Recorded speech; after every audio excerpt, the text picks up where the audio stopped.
तो आज ही आप इसमें ज्वाइन कर सकते हैं। यहाँ पे देख सकते हैं at Bihar BEd entrance exam 2024। अगर आपको ग्रुप में ज्वाइन होना है तो बिल्कुल उसके टर्म एंड कंडीशन आपको दिख रहे होंगे। फर्स्ट ऑफ मैं आपको बता दूं, अगर आपकी तैयारी जीरो है, जीरो से लेकर आप 100% तक की तैयारी करना चाहते हैं तो बिल्कुल यहाँ से आप कर सकते हैं। उसके लिए आपको कुछ करने की ज़रूरत नहीं है। आपको क्या करना है, ये हमारा व्हाट्सअप नंबर है, गूगल पे नंबर है, फ़ोनपे नंबर है, पेटीएम नंबर है। आपको क्या करना है, 350 रुपीज़ आपको पेमेंट करने हैं। अगर आपके पास गूगल पे फ़ोनपे आप नहीं यूज करते हैं तो किसी और से भी आप करवा सकते हैं। देन सारी की सारी PDF हिंदी के रामबाण PDF को ज़रूर प्राप्त करें, क्योंकि उससे आपके 100% क्वेश्चन आएंगे। स्क्रीनशॉट अपने व्हाट्सअप से सिंपली हमें सेंड कर दीजिएगा और आप इस ग्रुप में ऐड हो जाते हैं। अब चलिए बिना समय बर्बाद किए हुए अपनी क्लास को स्टार्ट करते हैं। यहाँ पे आप क्वेश्चंस देख रहे हैं कि क्वेश्चंस में देखने को मिल रहा होगा, in the following questions a sentence has been given in the active और passive voice. Out of the 4 alternative suggested select one which the best express the same sentence in the passive और active voice. मतलब क्या है कि आपको sentence दिया हुआ है आपको, तो आपको इसे चेंज करना है पैसिव टू एक्टिव वॉइस में। एक्टिव वॉइस में दिया है, पैसिव वॉइस में चेंज करना है। कीजिए। हैव द कार स्टोलन, बताइए।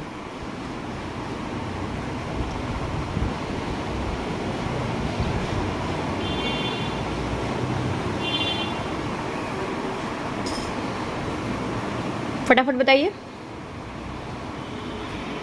चलिए तो यहाँ आंसर्स देखते हैं कि हैव द कार स्टोलन। तो इसमें क्या आंसर सोचेगा, they have stolen the car, क्या उसकी कार, यानी कि इंपरेटिव सेंटेंस से ऐसे वाक्यों को पैसिव वॉइस में बदलने के लिए सबसे पहले हम क्या करते हैं, objective plus B plus V3, यानी कि V3 हो गया आपका ऑब्जेक्ट हो गया, ठीक है। और फिर यहाँ पे क्या हो गया आपका जो ऑप्शंस, यानी कि भी इसके बाद जो स्ट्रक्चर्स दिया रहता है उसे हम कहते हैं। समझ में आया। चलिए सेकेंड क्वेश्चन, सेम चीज़ है, इनडायरेक्ट स्पीच में इसे चेंज करना है। कीजिए। The teacher said that to the student don't make a noise. बताइए इसमें से कौन सा सही होगा।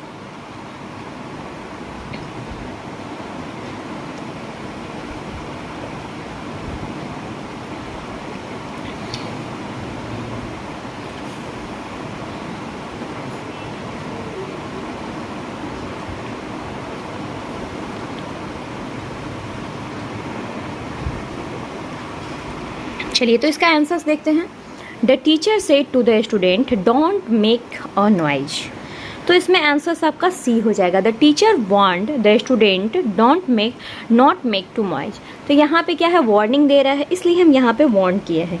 क्या समझ में आया। यानी कि टीचर क्या कर रहा है, वार्न्स दे रहा है, आपको चेतावनी दे रहा है।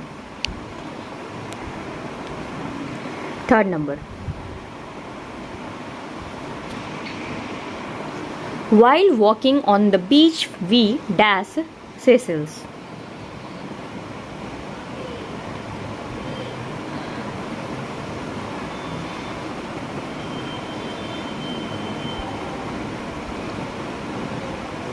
चलिए तो यहाँ पे कलेक्टेड हो जाएगा।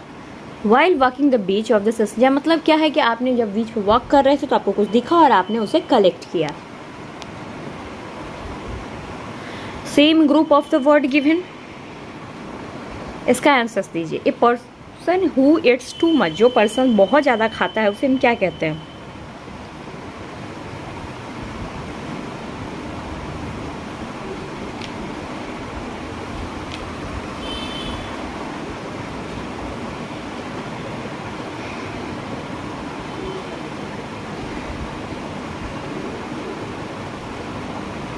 तो जो पर्सन बहुत ज़्यादा खाता है उसे हम ग्लूटोन कहते हैं। क्या कहते हैं, तो ग्लूटोन कहते हैं। जितना आप आंसर्स देंगे उतना ही आपके लिए अच्छा होगा। तो क्या हम उसे कहते हैं, ग्लूटोन।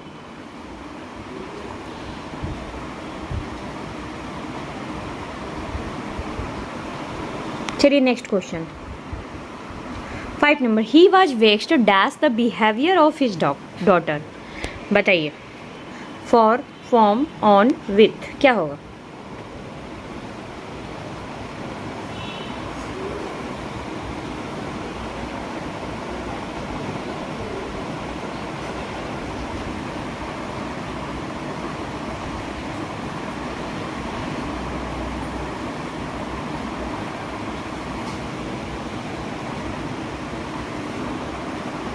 चलिए तो इसमें हो जाएगा he was vexed for the behaviour. वो क्या था, शर्मिंदा था अपनी डॉटर के बिहेवियर पर, यानी कि अपनी बेटी के बिहेवियर पर। चलिए, hard and fast, appropriate meaning hard and fast आपने देखा, उसे हम क्या कहते हैं? Strict, badly affected, quick, weighted, urgent. Hard and fast, तो हार्ड एंड फास्ट का हो जाएगा स्ट्रिक्ट। क्या हो, यानी कि हार्ड एंड फास्ट का मतलब होता है कठोर। 7 number, as soon as he open the cages the birds dash fly away, flies away, flown away, flew away.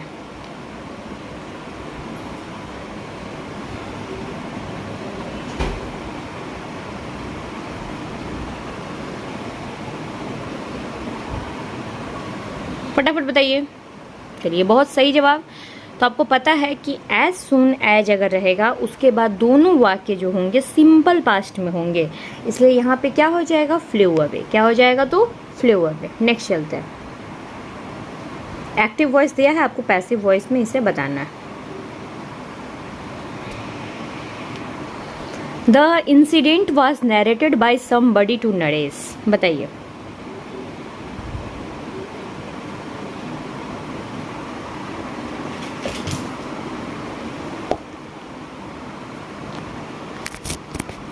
फटाफट आंसर्स दीजिए। चलिए, तो यहाँ पे somebody narrated the incident to Naresh हो जाएगा। क्या हो जाएगा? तो क्या हो जाएगा? तो ए नंबर, somebody narrated मतलब क्या है? जो इंसिडेंट हुआ वो नरेश जो है सो क्या कर रहा है? नरेश को कोई नरेटिव मतलब छोटे में बता रहा है। चलिए next question, 9 number, the beauty of our festival flies in the unity in dash. क्या? 9th नंबर,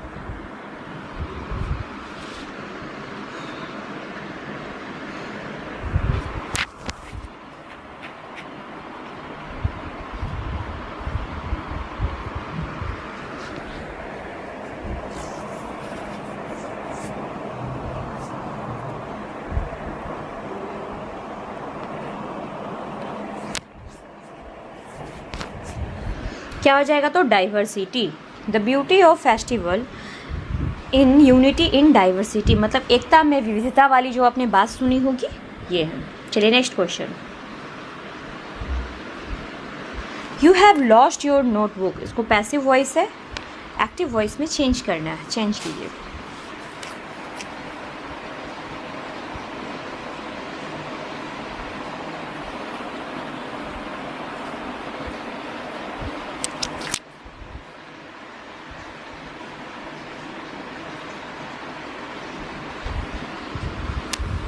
फटाफट बताइए। 10 नंबर क्या हो जाएगा? पैसिव वॉइस में चेंज करने के लिए वर्ब का फॉर्म क्या होता है? Has plus been plus V3। तो देखिए यहाँ पे कहाँ है has, have been plus V3? 10 का कहाँ दिख रहा है? सी नंबर में दिख रहा है। तो आपको पता होना चाहिए रूल्स एंड रेगुलेशन, देन ये फटाफट आपका बनेगा। नेक्स्ट चलते हैं। थोड़ा इंटरेस्ट लेके पढ़ाई कीजिए ताकि आगे सब कुछ नहीं है, क्योंकि अब इतना आसान नहीं रह गया टीचर बनना। Select the correctly spelled word, fill in the blanks. The dash of worksheet is not an easy job.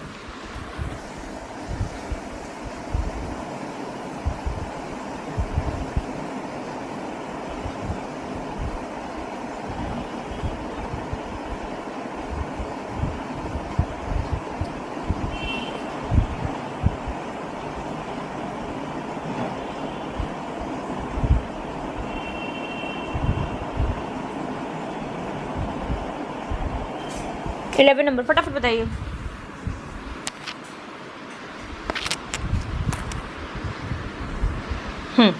Reconciliation मतलब पहले होता क्या है वो जाने। रिकॉन्सिलेशन मतलब होता है सामंजस्य, समन्वय, सुलह, पुनः, मेल मिलाप, etc। बहुत सारा वर्ड्स होता है। तो यहाँ पे क्या कह रहा है? The dash of worksheet is not easy for job. ये जो वर्कशीट है इसमें सामंजस्य मिलाना उतना भी आसान नहीं है। तो रिकॉन्सिलेशन का आपको स्पेलिंग पहले अच्छे से याद होना चाहिए, तब इसमें सारे के सारे वर्ड्स एक ही हैं, लेकिन एक स्पेलिंग मिस्टेक्स की वजह से ये क्या है, वर्ड्स आपके चेंज हो जाते हैं, अर्थ सारे के सारे वही हैं। समझ में आया? Got it my points? चलिए बताइए 12 number. This antique sculpture is needed dash what. चलिए फटाफट आंसर्स दीजिए। This antique sculpture is needed, harmless, helpless, priceless, excel. बताइए, एंडलेस क्या हो जाएगा?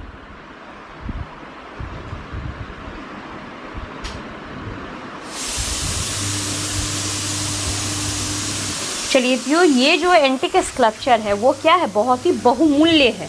बहुमूल्य का हिंदी क्या हो जाता है, इंग्लिश क्या होता है? तो प्राइसलेस है। मतलब इतना है कि इसका क्या है, मूल्य ही नहीं लगाया जा सकता है। समझ में आया?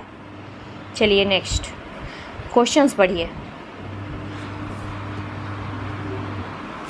He ran towards his mother and hugged her. Questions पढ़ा आपने?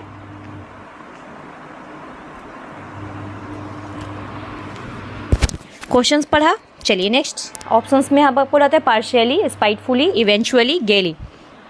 बताइए क्या होगा?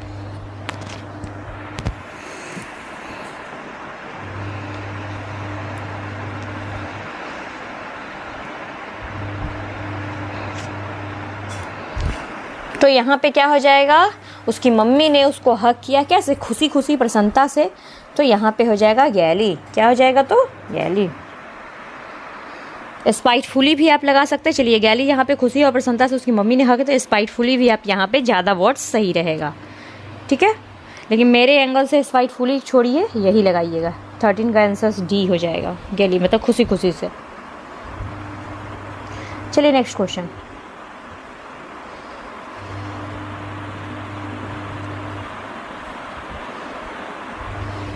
Visitors come from all over the world to dash the Shalimar gardens. बताइए।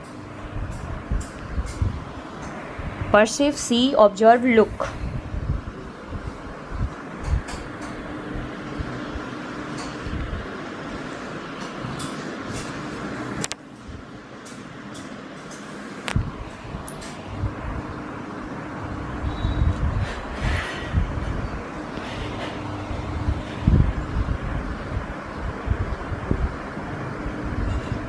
तो सी मतलब क्या होता है? देखना होता है। तो आंसर से सी। विजिटर्स जो है सो पूरे दुनिया से, पूरे विश्व से क्या आते हैं? ऑल ओवर द वर्ल्ड, पूरे विश्व से शालीमार गार्डन को देखने आते हैं, यानी कि सी।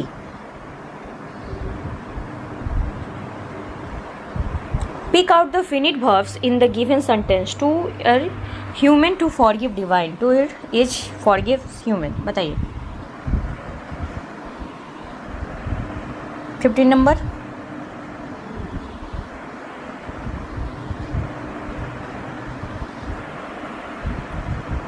आंसर्स आने में इतना देर नहीं करना चाहिए। इसमें वर्ब कौन सा है?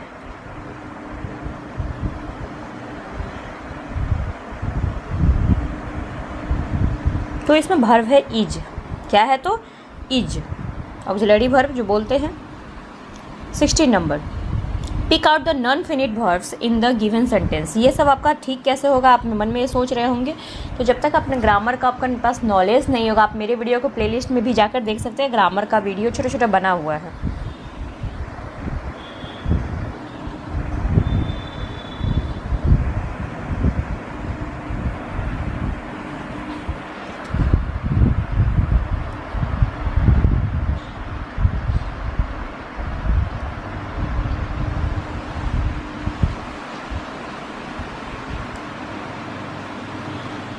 तो यहाँ पे जो नॉन फिनिट वर्ब्स है, तो नॉन फिनिट्स वर्ब होते गिविंग और रिसीविंग, दोनों के दोनों क्या है? नॉन फिनिट्स वर्ब है। नॉन फिनिट्स वर्ब समझ में आया? चलिए, जिसमें आईएनजी लगा हो इसे बताइए। ये न्यू क्वेश्चंस आपके लिए होगा। ये जो है सो किस साइन को रिप्रेजेंट करता है? अगर आपने नाउन्स पढ़ा होगा तो नाउन में ही है। बताइए, नाउन प्रोनाउन सब में है। ये जो साइन है वो किस साइन को बिलोंग करता है?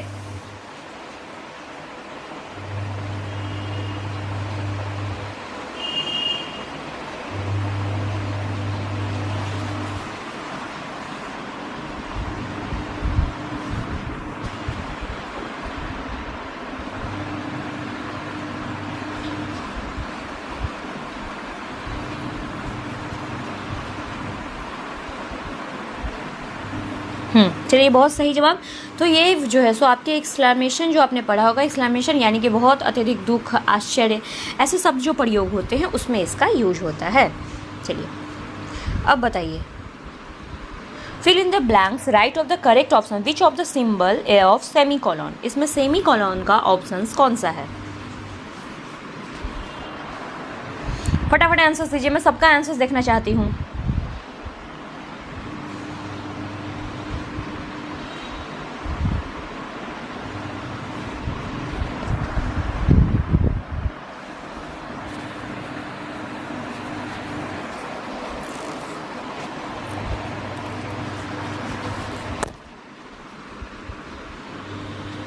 चलिए, तो आंसर से सेमी कॉलन का ये होता है। अब ये किसका होता है? तो ये फुल स्टॉप का होता है। ये किसका होता है? तो कोलोन का होता है। फिर ये वाला किसका होता है? तो हाइफन का होता है। याद रहेगा, got it my point, hyphen, colon, full stop, semicolon. चलिए नेक्स्ट क्वेश्चन, इनडायरेक्ट स्पीच में है और इसमें बताइए इसमें क्या फील होगा। 19 नंबर बताइए। He said, I have lived here from a long time. He said that he dash there for a long time. देखो, कभी कभी इनडायरेक्ट स्पीच आपके सामने रख दे देगा, उसमें फिल इन द ब्लैंक्स भी दे देगा कि बताओ इसमें क्या फिल करना है। तो देन आप वहाँ पे क्या फिल करोगे वो इसमें बताना है। बताइए।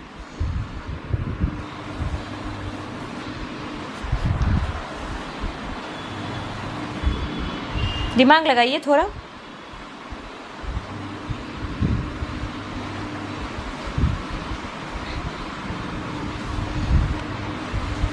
तो जाहिर सी बात है तो हैव किस में चेंज हो जाएगा? तो हैड में चेंज हो जाएगा। तो यही से हैड, इसमें ये नहीं है, ये नहीं है, ये नहीं है, तो आंसर सिच हैड लाइव्ड हो जाएगा। आंसर क्या हो जाएगा? Had lived.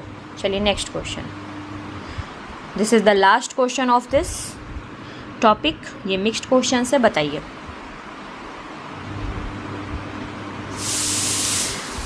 What should we use the separate independent clause? Semicolon, dash, full stop, all.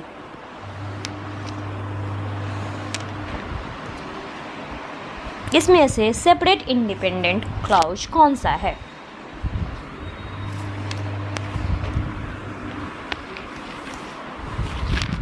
Twenty का बताइए।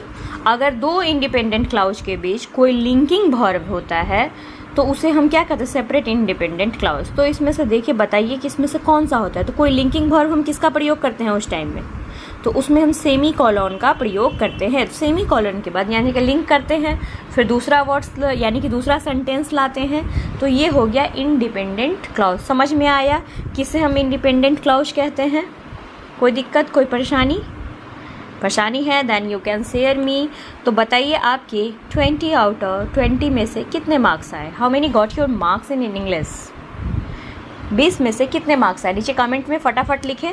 और आप कभी भी मेरा वीडियो अगर ऑफलाइन भी देखें, लाइव में तो नहीं, ऑफलाइन भी अगर आप देखेंगे तो आप नीचे कमेंट में ज़रूर कमेंट करेंगे कि आप कितने मार्क्स आए।